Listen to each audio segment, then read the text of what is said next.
బడంటే బందీఖాన, చదువంటే చావుపరుగు. ర్యాంకుల దాహానికి బలైపోతున్న పసి ప్రాణాల ఆర్తనాదాలు ఇక వినిపించవు.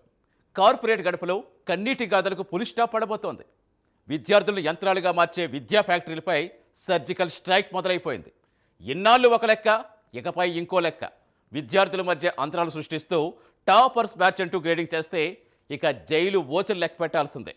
సుప్రీంకోర్టు ఆదేశం, తెలంగాణ సర్కార్ ఆచరణ వెరసి విద్యా వ్యవస్థ ప్రక్షాళనకు నయా విధానం సిద్ధమైంది. బందీ అయిన బాల్యానికి విముక్తి కలిగించే ఆ సంచలన నిర్ణయం ఏంటి? ఆత్మహత్యల అడ్డుకట్టకు ప్రభుత్వం వేసిన మాస్టర్ స్కెచ్ ఏంటి? ధర్మాసనం ఆగ్రహంతో విద్యా వ్యవస్థకు నూతన అధ్యాయం దిశగా శ్రీకారం చుట్టిన విశేషాలేంటో ఇప్పుడు చూద్దాం.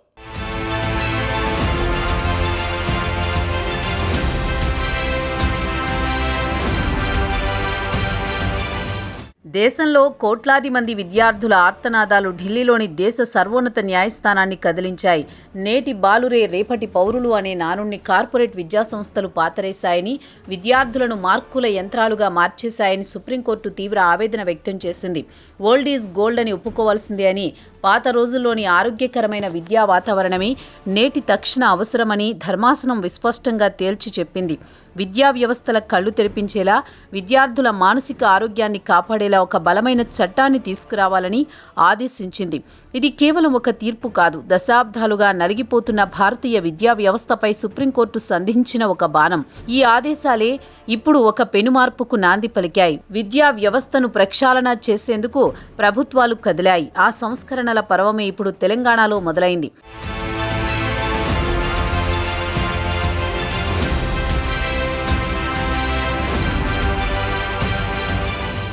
న్యాయస్థానం చెప్పిన మాటలకు ఆచరణలో పెట్టేందుకు విద్యార్థుల రక్షణే ధ్యేయంగా తెలంగాణ ప్రభుత్వం తాజాగా ఓ కీలక నోటిఫికేషన్ విడుదల చేసింది.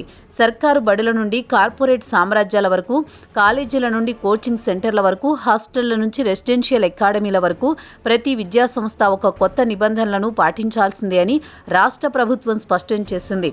విద్యార్థుల మానసిక ఆరోగ్యం, వారి భద్రతే ప్రామాణికంగా రూపొందించిన ఈ గైడ్లైన్స్ ఇన్నాళ్లుగా విద్యా వ్యవస్థలో పాతుకుపోయిన అమానవీయ పద్ధతులకు ముగింపు పలకనున్నాయి.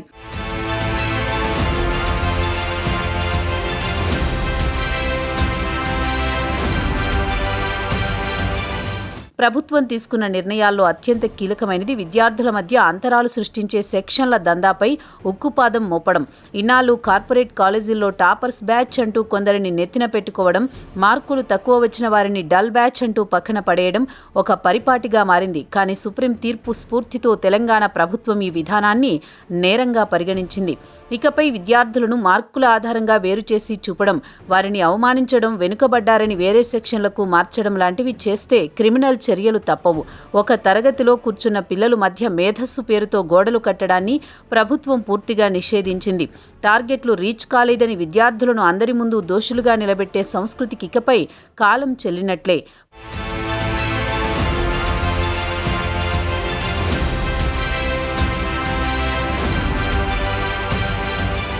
పాఠాలు చెప్పడమే కాదు, ప్రాణాలు కాపాడడం కూడా విద్యాసంస్థల బాధ్యతే అని ప్రభుత్వం తేల్చి చెప్పింది.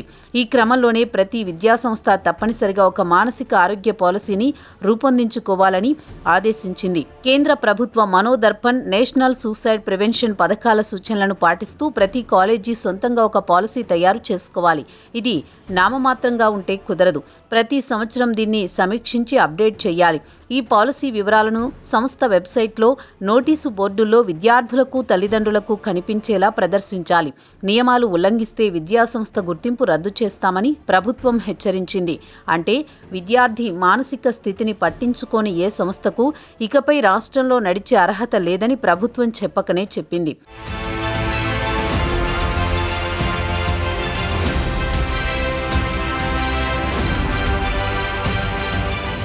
ఒత్తిడిలో ఉన్న విద్యార్థికి కావాల్సింది సబ్జెక్టు చెప్పే టీచర్ కాదు, సమస్యను వినే స్నేహితుడు. ఈ అవసరాన్ని గుర్తించిన ప్రభుత్వం కౌన్సిలింగ్ వ్యవస్థను తప్పనిసరి చేసింది. రాష్ట్రంలోని 100 మంది లేదా అంతకంటే ఎక్కువ విద్యార్థులు ఉన్న ప్రతి స్కూల్, కాలేజీ, హాస్టల్ ఖచ్చితంగా ఒక క్వాలిఫైడ్ కౌన్సిలర్ను లేదా సైకాలజిస్టును నియమించుకోవాలి. విద్యార్థుల సంఖ్య పెరిగే కొద్దీ కౌన్సిలర్ల సంఖ్యను పెంచాలి. పిల్లల సంఖ్య తక్కువగా ఉన్న చోట బయట ఉండే మానసిక వైద్యులతో ఒప్పందం కుదుర్చుకోవాలి. ముఖ్యంగా పరీక్షల సమయంలో విద్యా సంస్థ వ్యవస్థలు మారే సమయంలో విద్యార్థులు తీవ్ర ఆందోళనకు గురవుతారు. ఆ సమయంలో వారికి అండగా నిలిచేందుకు చిన్న గ్రూపులుగా ప్రత్యేక మెంటార్లను ఏర్పాటు చేయాలి గైడ్లైన్స్లో పేర్కొన్నారు. విద్యార్థి ఒంటరివాడు కాదని, వారిని ప్రభుత్వం, వ్యవస్థ అండగా ఉందని భరోసా కల్పించడమే దీని ఉద్దేశం.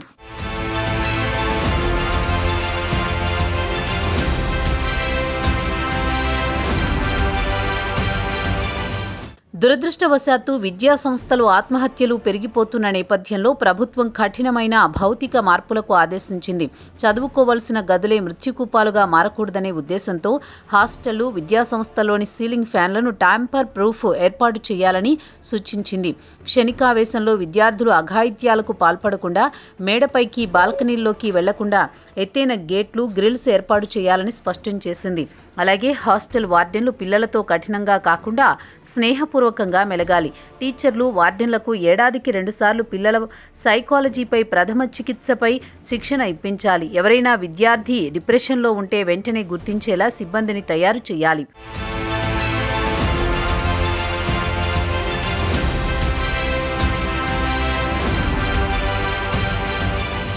ఇక కులాలు, దివ్యాంగులు, అనాథ పిల్లలపై ఎలాంటి వివక్ష చూపినా సహించేది ఉండదు. ర్యాగింగ్, లైంగిక వేధింపులు, కుల వివక్షపై వచ్చే ఫిర్యాదులను స్వీకరించడానికి ప్రతి సంస్థలో ఒక కమిటీని వేయాలి. బాధితులు ఫిర్యాదు చేస్తే వారిని తిరిగి వేధించకుండా రక్షణ కల్పించాలి. కేవలం మార్కులు, ర్యాంకులే జీవితం కాదనే భావన కల్పించాలి. చదువుతో స్పోర్ట్స్, ఆర్ట్స్, పర్సనాలిటీ డెవలప్మెంట్కు ప్రాధాన్యం ఇవ్వాలి. ఎప్పటికప్పుడు ఎగ్జామ్స్ విధానాన్ని రివ్యూ చేసుకుంటూ పిల్లలపై బరువు తగ్గించేలా చూడాలని సూచించింది. ఒక పరిపూర్ణమైన పౌరుణ్ణి తయారు చేయడమే తప్ప ర్యాంకుల యంత్రాన్ని కాదని ప్రభుత్వం స్పష్టం చేసింది.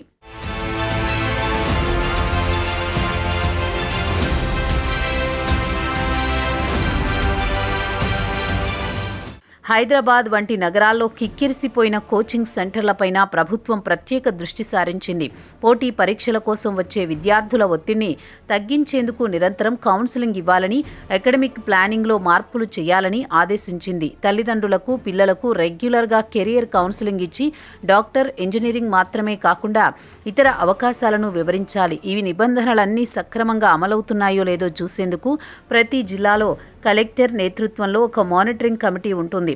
వీరు ఆకస్మిక తనిఖీలు చేసి రూల్స్ పాటించని వారిపై తక్షణ చర్యలు తీసుకుంటారు. టెలి, మానస్ నెంబర్లు గోడలపై రాయించడం, హాస్పిటల్తో లింకప్ ఉండడం వంటివి తప్పనిసరి.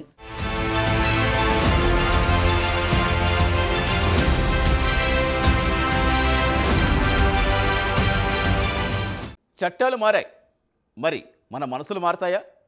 ప్రభుత్వం గీసిన లక్ష్మణ రేఖను స్కూళ్లు పాటిస్తాయి సరే, తల్లిదండ్రులుగా మన అంచనాల హద్దులు చెరిపేసుకుందామా? గుర్తుంచుకోండి, ర్యాంక్ అనేది పేపర్ మీద వేసే అంకె మాత్రమే. కానీ మీ పిల్లలు మీ జీవితాన్ని దొరికిన అపురూపమైన ఆస్తి. 100 మార్కుల కోసం ఒత్తిడి చేస్తే వారిని రోబోలుగా మారుస్తామా? లేక భుజం తట్టి ప్రోత్సహించి రేపటి ఉత్తమ పౌరులుగా తీర్చిదిద్దుతామా? నిర్ణయం మన చేతుల్లోనే ఉంది.